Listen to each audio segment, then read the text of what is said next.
Gandang araw mga ka-FB.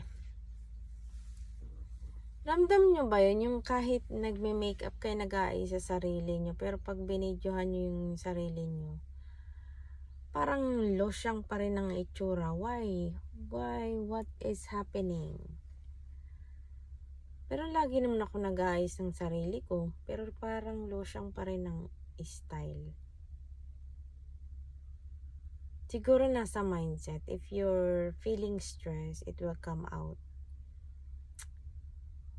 That's why we need to always be happy and contented. Maybe that's the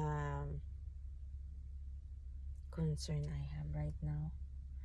Naantay ko yung aking order, hindi pa siya dumadating. Ay, Tom Goods na ako.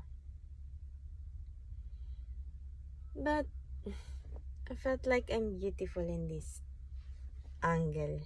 Am I right? Kahit ano nang ipahid sa mukha ay parang hindi tayo gumaganda ah. Pero now I felt like I'm good enough.